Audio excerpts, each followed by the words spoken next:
오늘 말씀의 제목이 복음에 합당하게 생활하라입니다. 예수님을 믿고 구원받아서 하나님의 우리 자녀가 다 되셨죠. 물론 우리 가운데는 저는 또 100%다 또 내 자신이 그렇게 말한다 할지라도 사실 하나님께 인정을 받는 게 가장 중요하기 때문에 내 신앙에 대한 부분은 항상 점검하는 게 안전한데, 내가 하나님의 자녀가 되었다면 이제 하나님의 뜻대로 살아야 하는데, 살아야 한다는 그 마음, 또 부담감, 어떤 그런 결단은 있는데, 구체적으로 하나님의 뜻대로 산다는 게 어떻게 사는 겁니까? 저는 그런 질문이 들었습니다. 하나님의 뜻대로 내가 살아야겠다 하는 마음은 드는데, 구체적으로 내 일상 속에서, 내 생활 속에서 하나님의 뜻대로 산다는 게 뭐지? 성경에는 원리들이 나와 있지만 성경의 모든 내용이 다 기록된 것은 아니잖아요. 그렇죠? 성경에 원리들이 나와 있지만 내 일상의 세세한 부분까지 다 나와 있지는 않습니다. 문화도 다르고 시대도 다르기 때문에 성경에서 그 모든 해답을 직접 A, B, C 이렇게 다 나와 있지는 않습니다. 예를 들면 데살로니가전서 5장 17절부터 말씀에 항상 기뻐하라, 쉬지 말고 기도하라, 범사에 감사하라, 이는 그리스도 예수 안에서 너희를 향하신 주일학교 열심히 다니셨군요. 하나님 뜻이다. 이 말씀 준비하면서 하나님 뜻대로 산다는 게 뭐지라고 질문했을 때 저도 그 말씀이 생각이 나서, 항상 기뻐하고 쉬지 않고 기도하고 범사에 감사한 게 하나님 뜻이지라고 했는데, 그렇게 사십시오라고 이야기를 한다면 그게 참 이렇게, 물론 제가 말씀을 또 잘 녹여서 적용을 해야겠지만은 그렇게 쉽게 와 닿게 적용하기가 좀 어렵다는 생각이 들었습니다. 왜냐하면 어떤 내가 살아가는 관계, 일상, 어떤 생활 속에서 그리스도인으로 살아가는데 항상 기뻐하고 쉬지 않고 기도하고 범사에 감사하라, 이 세 가지로만 하기에는 뭔가 내 삶은 좀 더 복잡한 것 같고, 좀 더 문제는 다각화된 것 같고, 이렇게 직접 무슨 일이 있으면은 예를 들어 제가 항상 이렇게 동일하게 조언을 이렇게 신방을 할 때 이야기를 한다고 한다면, 항상 기뻐하십시오. 쉬지 말고 기도하십시오. 쉬셨죠, 기도. 그래서 그럴 수도 있어요. 감사하세요. 너무 힘들고 감사하세요. 여기 말씀에 그렇게 적혀 있거든요. 데살로니가전서 한번 펼쳐보시겠어요? 그렇게 한다면 아마 이렇게 신방 사역이 많이 줄어들지 않을까 생각을 합니다. 왜냐하면 우리의 인생의 문제가 그렇게 딱 떨어지게끔 다가오지는 않기 때문인데요. 왜냐하면 우리는 현실적인 오늘을 살아야 하기 때문입니다. 저도 여기 강단에서 설교도 하고 예배당에서 기도도 하고 말씀 보고 큰소리 찬양도 하고 아멘도 하는데, 하지만 제가 정작 살아야 하는 정말 삶의 자리는 사실 이 강단 위가 아니라, 우리로 치면 이 교회 안이 아니라, 우리 일주일 중에 대부분은 강단 위나 아니면 여기 교회 안이 아니라 저 교회 문 바깥에서 우리는 살아갑니다. 교회 문 바깥에서, 교회 담장 바깥에서, 때때로는 더 멀리 떨어진 곳에서 복음과 신앙과 전혀 상관없는 그 울타리 속에서, 그게 가정이건 직장이건 아마 대부분 그렇게 살아가실 것 같아요. 저는 그게 우리의 삶의 자리입니다. 여러분들은 어떤 일상을 살아가는지 잘 모르겠지만 그렇게 질문 던지고 싶습니다. 그 일상 속에서 어떻게 사는 게 그리스도인으로 살아가는 겁니까? 가정에서 내가 어떻게 사는 게 그리스도인으로 사는 건가요? 직장에서 내가 어떻게 말하고 행동하고 선택하고 살아가는 게 그리스도인으로 사는 겁니까? 저는 목사이기 때문에 제가 하는 일, 제가 있는 장소는 교회 또는 교회와 관련된 일이 많습니다. 저한테는 말씀을 보는 게 일이고, 묵상하고 설교를 준비하고 기도하고 찬양 부르고 찬양을 준비하는 게, 영혼들을 돌보는 게, 그게 저에게 맡겨진 그게 직무입니다. 그런데 목사인 저조차도 1년 365일 일주일 7일 하루 24시간 동안 말씀 보고 기도만 하고 사는 게 아닙니다. 그렇게 생각하시는 분 없으시죠? 그렇게 살지 않는데 더 기도하겠습니다. 기도해야 되는데, 저도 그렇게 살지 않습니다. 저도 일상이 있습니다. 최근에 저희 집에 식구가 한 명이 더 생겼습니다. 저기 뒤에 지금 예배를 같이 드리고 있는데, 저 작고 조그마한 아기가 얼마나 많은 시간과 에너지와 섬김을 요구하는지 모릅니다.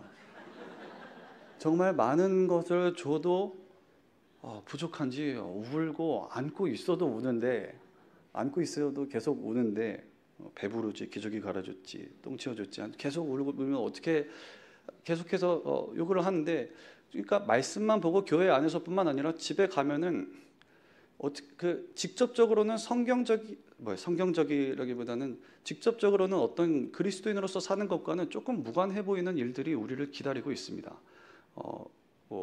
요리하는 거, 음식 준비하는 거, 집안 청소하는 거, 직장 생활에서 일하는 거,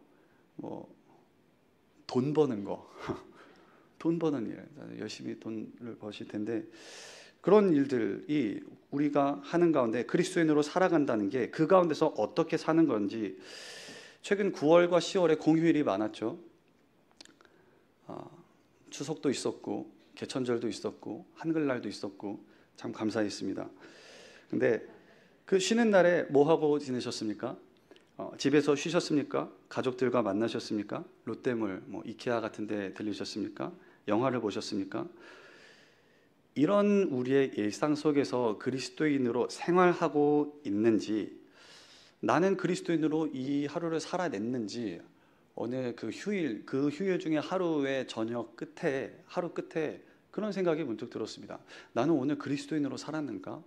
내 하루를 예수님께서 보셨을 때 훌륭하게 하루를 살았다. 그렇다고 뒤에 또 이야기하겠지만 금욕적인 삶을 살면서 하루 종일 말씀만 읽고 성경을 늘 통독만 하고 있으면은 그게 하나님 뜻대로 사는 건가 하는 그런 질문이 생겼습니다. 저만 궁금하면 여기서 설교를 마치고요. 그런 생각이 들었는데요. 그리스도인으로 살아간다는 게 무엇인가? 오늘 말씀 제목이 제가 성경 속에서 찾은 하나님의 말씀 가운데 있는 대답입니다. 복음에 합당하게 생활하는 것입니다. 이게 확 와닿지가 않죠. 복음에 합당하게 생활하십시오. 어떻게 살아야 되냐면 복음에 합당하게 생활하십시오. 어떻게 사는 게 그리스도인으로 사는 거냐면 복음에 합당하게 사는 게 하나님 뜻대로 사는 겁니다. 이게 확 와닿았고 한 번에 이해가 된다면은 굉장히 부럽습니다. 저는 그게 잘 와닿지가 않아서 말씀의 연구를 하고 묵상을 했습니다. 어떤 사람들은 그리스도인으로 사는 것과 금욕적인 삶을 사는 것을 동일시하는 그런 그리스도인들도 있습니다. 많이 먹지 않고 많이 자지 않고 덜 자고 덜 먹고 덜 즐기고 웃는 것보다는 조금 울면서 기쁘게 사는 것보다는 조금 우울하게 사는 게 경건한 생활인 것처럼 생각하는 그런 좀 경향의 그리스도인들도 있는 것 같습니다. 또 다른 한쪽 부류는 이제는 나는 구원받았으니까 비교적 자유롭게 누리며 살아갑니다. 죄도 좀 자유롭게 짓고 분노도 좀 자유롭게, 유혹에도 좀 자유롭게, 이런저런 일들에서 별로 규제받지 않고 나는 구원받았으니까 하면서 그렇게 살아갑니다. 뭔가 양쪽 다 온전한 게 아닌 것 같죠. 뭔가 그리스도인이라고 하는데 그 생활을 보면은 잘 구별되지 않습니다. 어떻게 사는 게 그리스도인으로 사는 건지. 예수님을 믿고 구원을 받는 것은 우리가 믿는 그때에 즉각적으로 일어나는 일입니다. 믿으시죠? 믿으시죠? 예수님을 믿고 구원받는 것은 내가 뭔가 이렇게 더하고 뺄 게 없습니다. 제가 지난 주일에도 저희 중등학생들 한 명 한 명씩 제가 1대1로 주일마다 상담을 하는데요. 아이들이 궁금해하는 것 중에 꽤나 구원에 대한 진지한 관심들이 많이 있습니다. 저도 구원에 대한 질문을 항상 던지는데, 구원을 어떻게 받니? 너 마음에 예수님 영접했니? 물어보면은 잘 모르겠거나 자기는 구원받지 못했다고 얘기하는 비율이 꽤 높거든요. 그럴 때마다 제가 낙심이 꽤 되는데, 그 이유인즉슨 자기는 그만큼 충분히 성실하게 목사님 말씀대로 묵상하면서 기도하면서 살지 않았고 죄를 너무 많이 지었다는 거예요. 중학생이, 중2짜리가 죄를 너무 많이 지어서 구원이 좀 그래서 내가 여태까지 설교를 한 걸 뭘 들었을까 생각을 하면서도 그게 되게 솔직한 대답이라서, 저는 솔직한 대답은 참, 왜냐면 목사가 물어보면은 그래도 구원을 받았다고 얘기를 하는 게 정답일 텐데 그것도 받지 않았고 죄 많이 지었고 자기는 그래서 안 되고, 그럼 이제 저도 상담을 하는데요. 아이들만 그렇게 생각을 하고 그렇게 눌리는 것은 아닌 것 같습니다. 구원을 받는 것은 과정이 없고 믿는 그 즉시 일어나는 일이고, 그러나 구원받은 우리는 주님 앞에 서기까지 계속해서 삶을 살아가야 됩니다. 예배를 드리는 것만 우리의 삶이 아니라, 사실 어떻게 보면은 절대적인 시간으로 보면은 물론 삶이 예배라는 말도 있지만 모여서 드리는 예배만 생각했을 때는 우리 일주일에 168시간 중에서 몇 시간이나 우리를 예배드리고 말씀 보고 찬양 기도하는 시간이 있겠습니까? 대부분의 시간은 그렇게 보내기보다는 조금 소위 이야기하는 영적인 것과는 조금 관련 없어 보이는 일로 우리의 시간들이 대부분 채워지지 않나 하는 생각을 합니다.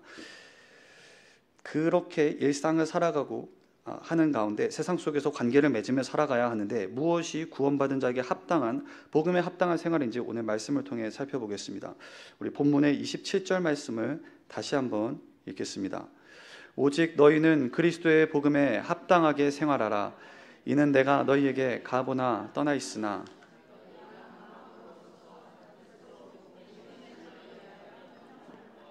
아멘. 오늘 말씀의 제목이기도 한데요. 오직 너희는 그리스도의 복음에 합당하게 생활하라. 복음에 합당하게 생활하라. 이 말씀을 자세히 살펴보겠습니다. 먼저 복음이 무엇입니까? 복음은 예수 그리스도께서 나를 구원하시려고 행하신 모든 일입니다. 주어가 예수님이에요. 예수님께서 행하신 것입니다. 예수님께서 행하신 것이 복음입니다. 복음은 충고나 조언이 아닙니다. 이렇게 하세요. 이렇게 조언하면은 조언 충고는 뭐죠? 그 지혜는 내가 얻지만은 실천은 내가 해야 되는 거에 충고고 조언이잖아요.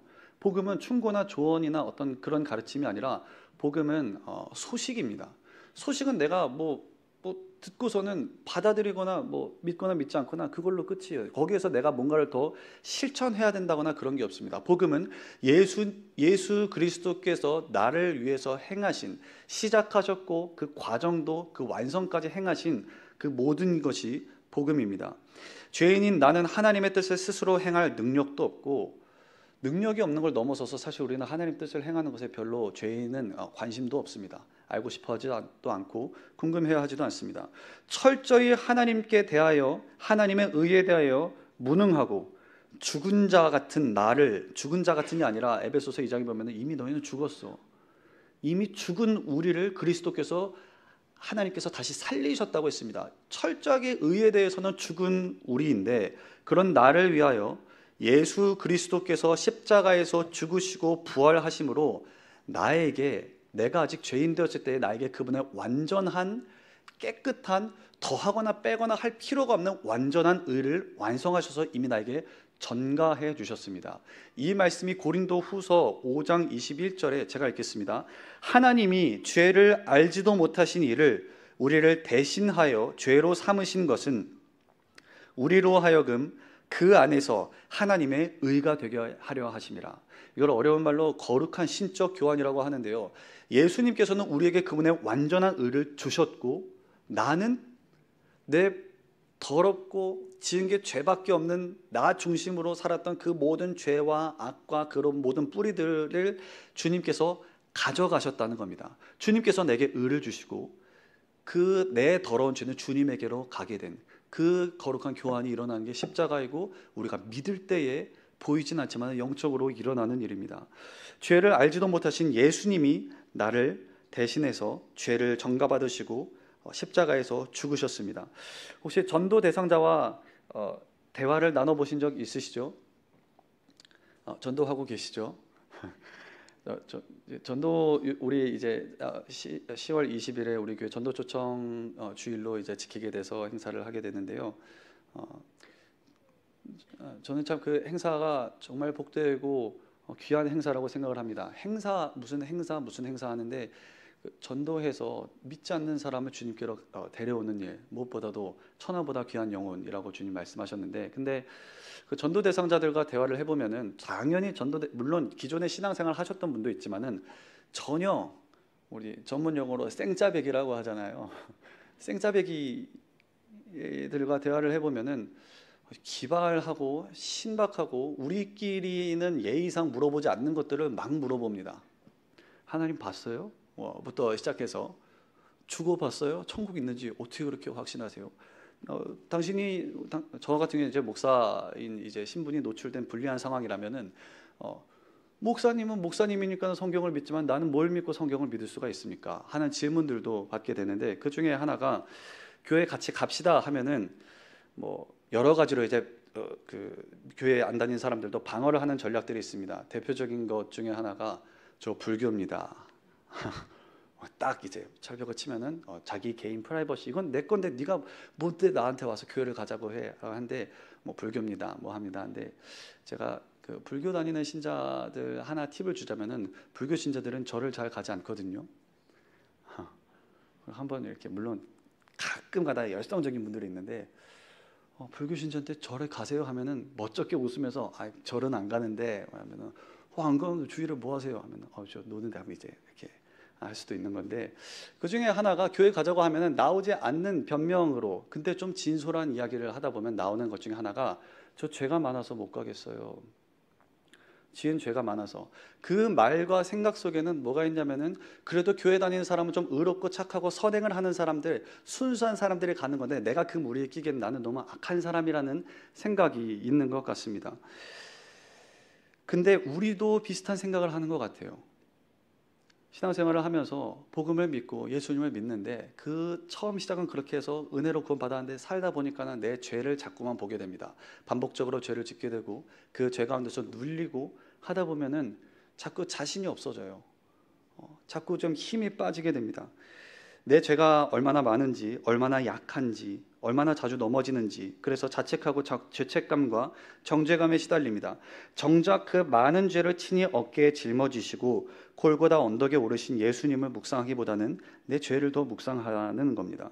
내 죄를 분명히 보아야 하지만 거기서 그쳐서는 안 되고 그 죄를 가지고 십자가, 골고다까지, 예수님에게까지 나가야 할 줄로 믿습니다.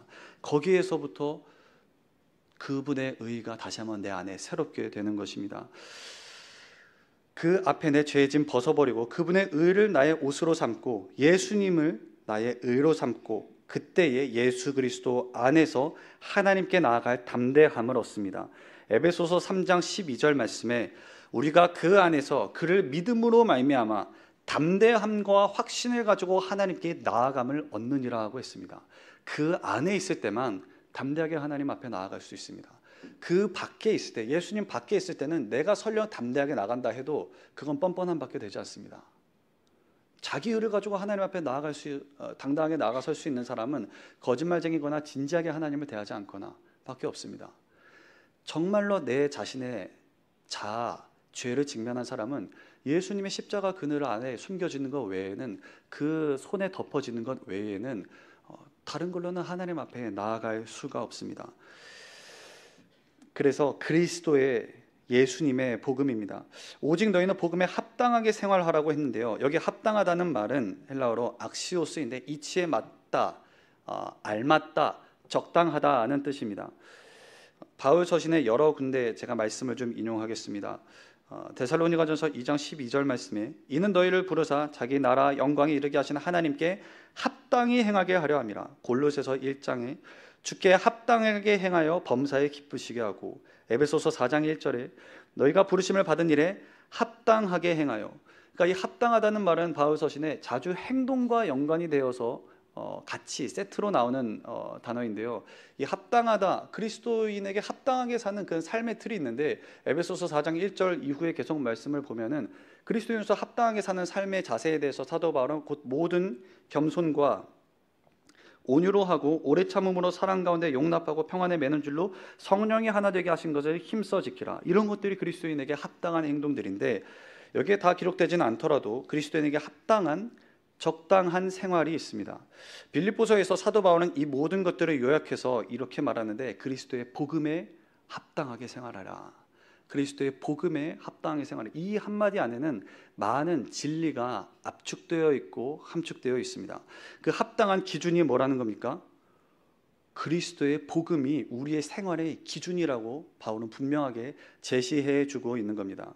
여기 생활하다는 것은 빌립보서 3장 20절 말씀에 우리의 시민권은 하늘에 있는지라 라고 했을 때 그 시민권과 같은 어원의 단어인데요, 시민으로 생활하다, 그러니까 로마의 시민권자라는 단어가 성경에도 나오는데, 로마의 시민권이면 당연히 로마의 법을 따라야 하듯이 하늘의 시민권자를 가진 사람은 하늘의 법을 따라서 살아야 합니다. 로마서 8장 1절에 보면은 그리스도 예수 안에 있는 생명의 성령의 법, 예수님을 믿는 사람들에게도 법이 없는 게 아니라 우리는 생명의 성령의 법, 달리 말해서 예수 그리스도께서 시작하시고 완성하신 복음에 매여 있는 사람들입니다. 더 이상 우리에게는 죄와 사망과 율법이 그 권리를 행사할 수가 없습니다.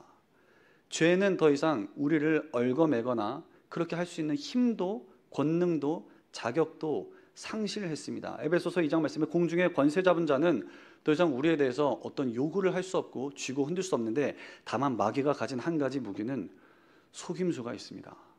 마치 아직도 내가 죄와 사망에 상관이 있는 것처럼, 마치 내가 아직도 거기 안에 그 그늘 아래 있는 것처럼 우리를 속여서 예수님을 믿는 그리스도임에도 불구하고, 하나님의 자녀임에도 불구하고 죄에 대해서 예수님에게 어떤 그런 십자가의 그늘에 가기보다는 내 죄에 깊이 묵상하고 자주 낙심하고 빠져드는 것입니다. 예수님께서는 그 육체로 하나님께로 가는 길을 열어놓으셨고 은혜의 법으로 우리를 초청하셨습니다. 그 전에 내가 스스로 해야 하고 지켜야 하고 하나님께 내 행위를 잘 모아서 선행을 잘 모아야 했습니다. 그래서 하나님께 나아간다고 생각을 한, 이게 이제 종교적인 생활이겠죠. 내가 열심히 봉사하고 기도하고 뭔가를 쌓아서 하나님께 인정받으려고 하는 겁니다. 하나님, 나 이만하면 잘했죠, 이만하면 잘 살았죠. 그러면 하나님께서 잘했다 하는 것 같은 느낌이 들고, 근데 문제는 반대로 늘 그렇게 살 수 있나요? 늘 그렇게 거룩하고 경건하게 흠없이 살 수 있나요? 사도 바울처럼 율법의 의로는 흠이 없는 그런 바늘 찌르면 피 한 방울 안 나올 것 같이 그렇게 철두철미하게 살아갈 수 있는 사람이 어쩌다 한 명 있을 수 있는지 모르겠지만, 대부분 우리는 그렇지 않고 설령 그런 사람이 있다 하더라도 그 마음의 완고함으로 인해서 하나님 앞에 나아갈 수가 없습니다. 하나님께 나아가는데 큰 장애물이 됩니다. 도리어 그런 선행이요, 악행뿐만 아니라 선행이 하나님께 나아가는 데에 장애물이 됩니다. 그게 내 자기 의가 되기 때문입니다. 죄를 우리 다 짓고 싶어 하지 않죠. 죄를 피하고 싶어 하죠. 한 가지 질문을 해보고 싶은데요, 왜 죄를 짓고 싶어 하지 않으십니까? 왜 죄를 피하고 싶어 하세요? 아주 단순하게 하나님 말씀이니까요 라고 대답할 수도 있지만, 한번 그 마음의 동기를 한번 생각해 보면 좋겠습니다. 나는 왜 죄를 피하려고 하나요? 왜 될 수 있는 대로 죄를 멀리 하려고 하나요? 다른 사람 보기에 수치스럽고 부끄러워서? 혹시 누가 보면은 부끄러우니까? 자꾸 이기적으로 행동하고 내 죄가 내가 이렇게 행동하는 사실이 주변 사람들이 드러나면 주변 사람들이 나를 싫어할까 봐?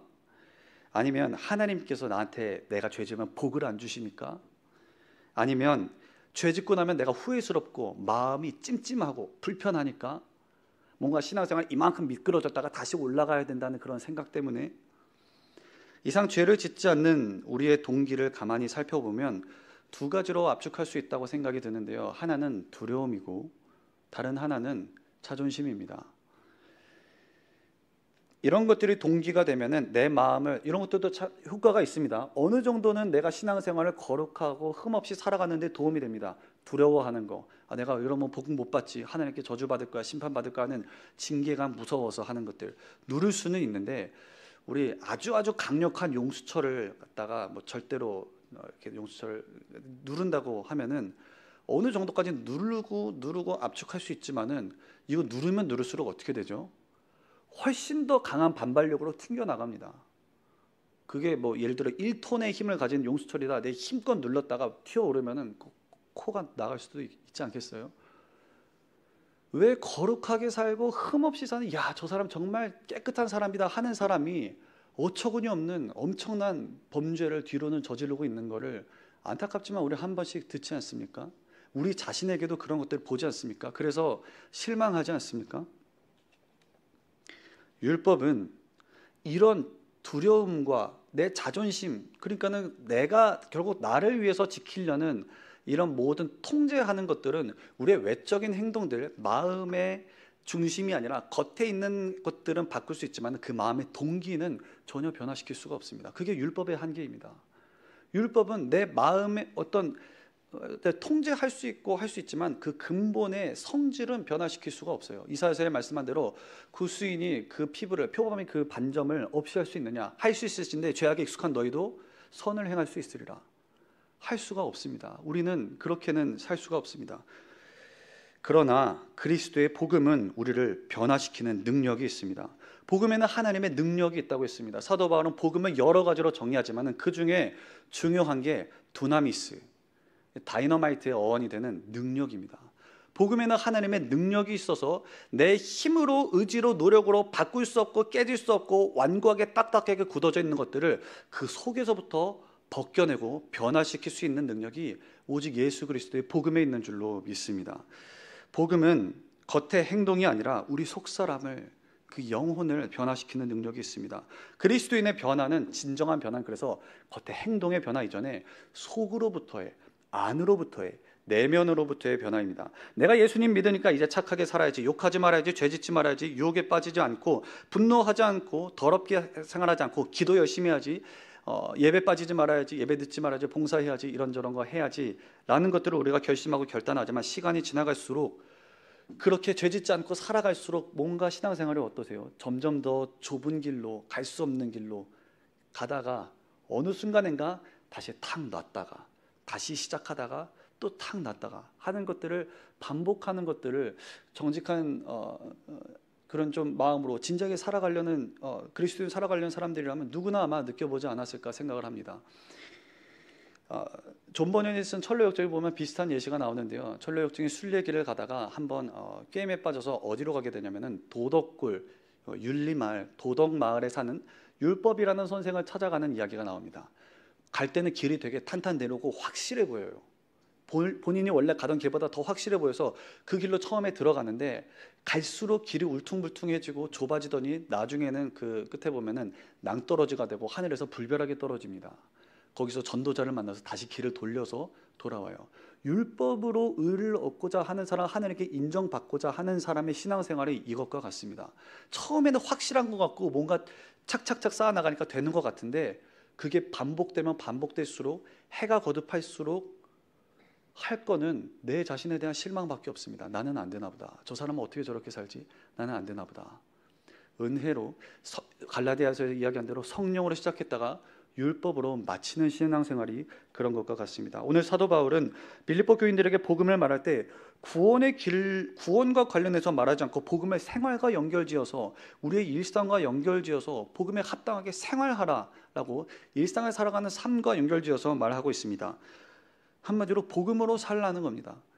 복음의 기준에 맞춰서 거기에 합당하게 생활하라, 그에 걸맞는 삶을 살라는 겁니다. 복음에 합당한 삶이란 복음의 내용과 시작과 완성이 되시는 예수님께서 베푸신 값비싼 은혜를 깊이 생각하고 묵상하여 내 삶에도 적용하는 것입니다.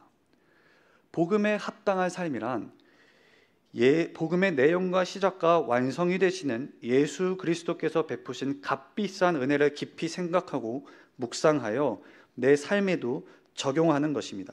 내 관계에도 복음을 적용하고요, 내가 받는 죄의 유혹에도 복음을 적용하고, 나의 탐욕에도 복음을 적용하고, 분노에도, 모든 것에 복음을 적용하라는 것입니다. 내가 사는 나의 생활이 복음 안에 나타난 예수 그리스도의 은혜의 빛에 지속적으로 영향받으라는 겁니다. 팀 켈러 목사님이라는 분이 뉴욕에서 살고 훌륭하게 잘 해내신 목사님이 있는데요. 그분의 저서에서 한 이야기를 제가 잠시 인용하겠습니다. 고린도후서 8장과 9장에서 성도들은 가난한 사람들에게 헌금하기를 바라고 있습니다. 가난한 사람들에게 헌금하는 건 참 좋은 일이죠. 선행이죠. 그런데 그걸 어떻게 사도 바울이 이야기하고 있는지를 한번 보면 좋겠습니다. 그러나 바울은 사람들의 의지에 직접적으로 호소하지 않습니다. 내가 사도입니다, 구제는 성도의 의무예요 라고 말하지도 않습니다. 가난한 사람들이 얼마나 고통스럽고 힘겹게 살아가고 있는지 그들의 감정에 긍휼한 어떤 동정심에 호소해서 그러니까는 도와주세요 라고 말하지도 않습니다. 성도들은 그들보다 여러분 얼마나 더 부유하게 살고 있어요 라고 어떤 비교로 호소하지도 않습니다. 그 대신에 바울은 분명하고도 뇌리에 박히게 이야기하는데요. 말씀 고린도서 8장 9절 말씀입니다. 우리 주 예수 그리스도의 은혜를 너희가 알거니와 부유하신 이로써 너희를 위하여 가난하게 되심은 그의 가난함으로 말미암아 너희를 부유하게 하려 하심이라. 그러니까 너희가 헌금해야 된다는 겁니다. 예수 그리스도의 은혜를 너희가 알지 않느냐. 그러니까 그게 성도의 의무입니다, 뭐입니다 이렇게 이야기하지 않고 예수 그리스도의 은혜를 한번 생각해 봐라. 복음을 적용하는 겁니다. 예를 들면 헌금의 부분에 대해서, 구제하는 부분에 대해서 이야기를 했습니다. 사도 바울은 그리스도의 구원을, 복음을 돈과 재물과 부와 가난의 영역으로 가져오고 있습니다. 성도들에게 복음을 떠올리게 하는 겁니다. 예수님의 한번 값비싼 은혜를 생각해 봐라. 복음으로 인해서 너의 마음의 변화가 생겨서 너의 인색함이 완전히 복음으로 무장해제될 때까지 너의 마음의 복음을, 예수 그리스도의 그 값비싼 은혜를 한번 생각해보고 깊이 묵상해보라는 겁니다. 그렇게 할 때에만, 의무감에 해서 시작을 하면은 한 번은 줄 수 있지만 계속 준다고 하면은 어느 순간 아까워서 끊지 않겠어요? 내가 미쳤나 봐, 이게 얼만데, 끊지 않겠어요? 외적인 행동으로는 한계가 있는, 어느 정도 이상은 못 줍니다. 왜냐하면 아까우니까요. 내 돈인데, 이거면 뭘 더 할 수 있는데, 적금을 부었어도 뭘 했어도 할 수 있겠다. 인색함에 대한 해결책은 나의 의지적인 선행이 아니라, 불쌍한 감정이 들도록 하는 것도 아니라, 복음 안에서 그리스도께서 베푸신 넉넉함을 생각하는 겁니다. 그럴 때 우리는 넉넉하게 베풀 수 있다는 겁니다. 이게 복음에 합당한 생활입니다. 복음으로 사는 겁니다. 나의 관계, 생활, 죄 문제, 마음의 문제에 대하여, 돈 문제, 유혹의 문제에 대하여 복음에 나타난 예수님의 은혜를 깊이 묵상하면서 그에 합당한 반응을 하게끔 하는 겁니다. 이건 내 의지나 노력의 차원의 이야기가 아닙니다. 한 가지 의지나 노력을 필요로 하는 부분이 있다면, 굳이 적용을 한다면, 복음의 그 깊이 묵상하는 데에, 그 예수 그리스도의 얼굴을 보는 데에 내 마음을 쏟고 의지를 쏟고 노력을 쏟아야 하는 것입니다. 이럴 때는 아멘을. 예수님의 얼굴을 바라보십시오. 십자가에 달리신 주님을 보십시오. 복음에 나타난 그리스도의 얼굴에 있는 하나님의 영광의 빛을 볼 때에 우리의 인색함, 나의 죄, 나의 연약함, 나의 깨어지지 않는 늘상 반복되는 죄의 굴레 벗어버릴 수가 있습니다. 함께 기도하겠습니다. 하나님 아버지, 내가 내 힘으로 살 수 없고 내 능력으로, 내 지혜로, 내 노력으로 되지 않는 것을 예수님께서 행하시는 줄로 믿습니다. 예수님께서 이미 행하신 줄 우리가 받아들입니다. 예수님의 그 완전하게 이뤄놓으신 그 복음이 내 마음 가운데 역사하게 하여 주시옵소서. 주님, 내 마음 가운데 새해를 행해 주시고 내 마음으로부터, 영혼으로부터 변화가 일어나게 하여 주십시오. 내 눈을 열어서 주님을 보게 해주시고 주님의 얼굴을 보게 해주시고 십자가에 달리신 예수님을 볼 때에 나의 생활에, 나의 일상에 진정한 변화가 일어날 줄로 믿습니다. 복음에 합당하게 생활하는 우리가 되게 하여 주옵소서. 예수님의 이름으로 기도합니다.